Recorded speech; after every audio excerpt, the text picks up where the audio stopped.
Welcome back, everyone. This is the first true episode of the series. For those of you who are new, I am Jeremy, and this is Twisted History.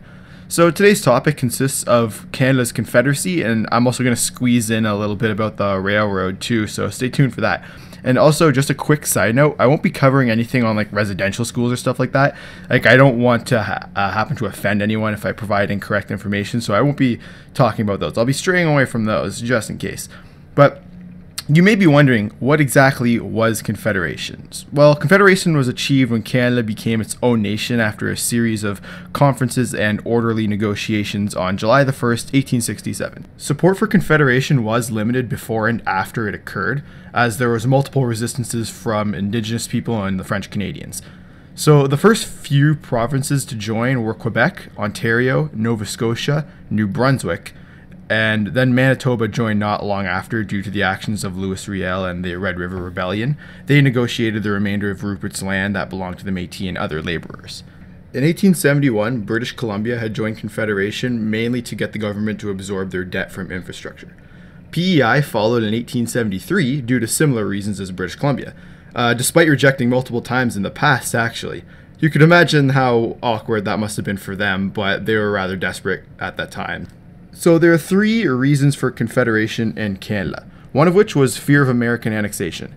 So the Civil War in the States had created a large provisional army for the United States. Also, Britain had reduced military and financial aid to Canada, which caused them to be pretty vulnerable. Secondly, if Canada were to unify, it meant an increase in trade. With the colonies united, it would bring more wealth for everybody. And thirdly, railways could connect the country. Now, this was very crucial. Having an intercolonial railroad allowed for the goods and resources, as well as military personnel and weapons, to travel around the country at any time. This would also boost the economy and strengthen borders.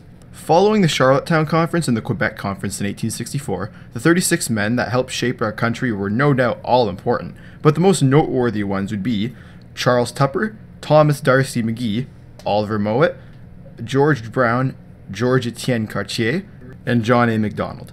All of these characters were influential in their own way, and they were all involved in politics before Confederation happened. So Confederation was one of the most critical events in Canadian history because, well, without it, Canada wouldn't be Canada.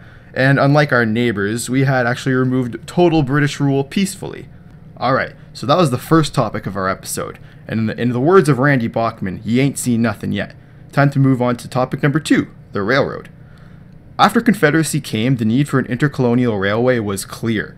Although there were many railroads before Confederacy occurred, such as the Great Western Railway connecting Niagara Falls to Windsor, there were no connections to the West Coast. Now, British Columbia, however, was in a bit of a predicament. Despite them just completing their own railway through the use of Chinese immigrant manpower, they were in staggering debt.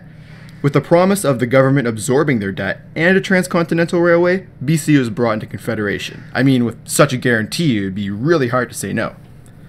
Now, British Columbia's promise would soon be met when in 1880 the government signed a contract with Canadian Pacific Railway to begin this project. With the construction beginning in 1881, the project was completed in 1885.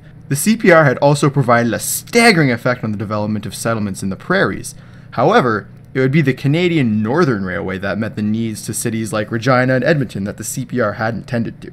The man behind the railway's initial development was George Stephen, but the railway's completion was owed to the supervision of William Van Horn and the determination of John A. Macdonald to finish his crucial railway.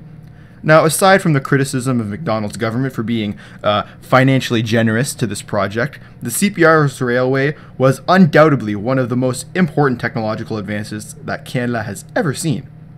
Alright, so that's going to do it for today's episode. I sincerely hope you enjoyed it, and in the next episode, we're going to cover something that isn't necessarily talked about often, despite it being a really significant event for Canadian history. So tune in next time when we talk about the Boer War.